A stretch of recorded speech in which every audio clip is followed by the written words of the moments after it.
Welcome to This Explainer. Okay, I want you to picture Dave. It's Saturday morning, right?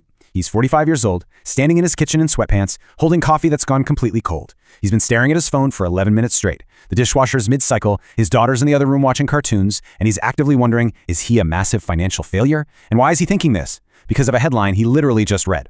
The average American in their mid-40s has a net worth of almost $1 million. That's the headline. And for Dave, and frankly for most of us, reading a number like that lands like an absolute punch in the stomach. Because Dave doesn't have $1 million. No way. His reality looks so incredibly different. He's got a 401k that he's honestly a little afraid to open, sitting at about $62,000. He's got a mortgage with 22 years left on it, and a parent plus college loan statement for his daughter just sitting there entirely unopened next to his microwave. So, he's trying to figure out, is everyone else secretly rich or something terribly wrong with him? Well, I've got good news and bad news for Dave. The good news here is that the headline making him feel so awful is essentially a statistical lie. Look at the Federal Reserve data. The average net worth for someone aged 45 to 54 is indeed $975,800. But the median net worth? That's just $247,200. There is a massive, and I mean massive, gap of $728,600 between those two numbers. Understanding that gap is absolutely crucial to grasping where people actually stand today. Let's dive right into unpacking the real numbers and why those averages lie. We really need to talk about why the word average is so incredibly deceptive when we're talking about personal finance. Think about it like this. If you put Jeff Bezos and 9 broke guys in a room, the average net worth of that room is roughly $21 billion, right? Averaging the net worth of Jeff Bezos and a raccoon technically makes the raccoon a billionaire, but that's practically useless information. The median, on the other hand, is the real scoreboard. It's what you get when you line everyone up from poorest to richest, and you just look at whoever is standing exactly in the middle. That middle person is your neighbor. That person is Dave, and that person is sitting at a net worth of about $247,000. But wait, what actually makes up that $247,000? I mean, most people hear $250,000 and feel kind of okay about it.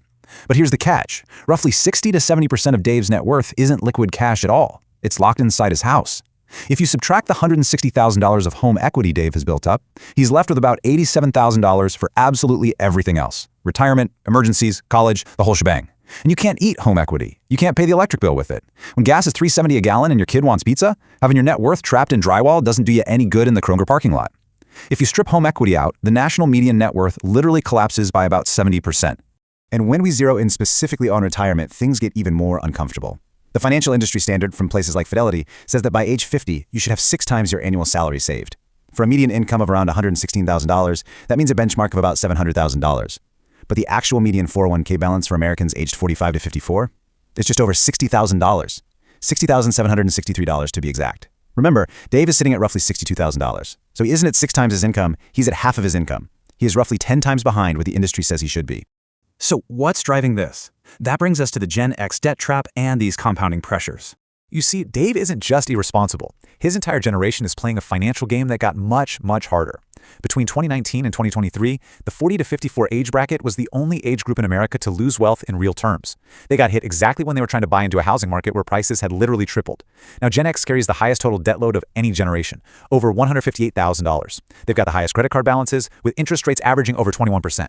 That means their credit card debt is actually growing faster than their 401k. And roughly 1 in 10 are paying student loans, often parent plus loans, at almost 9.1% interest. Remember that unopened statement on Dave's counter? Yeah, that's a $31,000 loan, adding $235 a month in pure interest, just compounding away while he drinks his cold coffee. Welcome to the sandwich generation. Over half of Americans in their 40s are supporting an aging parent while also raising a kid or even financially helping an adult child. The numbers are just staggering. Caring for aging parents averages over $7,200 out of pocket every single year. Meanwhile, nearly half of parents support an adult child to the tune of about $16,600 a year. Think about Dave. He's paying $1,400 a month for his mom's assisted living, money that used to go straight to his 401k, while his adult son lives rent-free in the guest room. It's structurally impossible to max out a retirement account when you're paying for 3 generations out of one single paycheck. Which leads us perfectly into the inheritance illusion, or the great wealth transfer myth. Because of all these crazy pressures, many people are quietly holding on to a specific hope. They're banking on the great wealth transfer, that $84 trillion expected to pass down over the next few decades. But look, if you are quietly hoping an inheritance will swoop in and save your retirement, I need to respectfully take that pillow away from you right now. While 68% of that massive transfer is indeed going to the richest 7% of households, the median inheritance for the bottom half of the wealth distribution is exactly $9,700. Let that sink in. That's essentially the value of a 2014 Toyota Corolla with a check engine light on. It is definitely not generational wealth. And the reason that median inheritance is so startlingly low is actually pretty simple.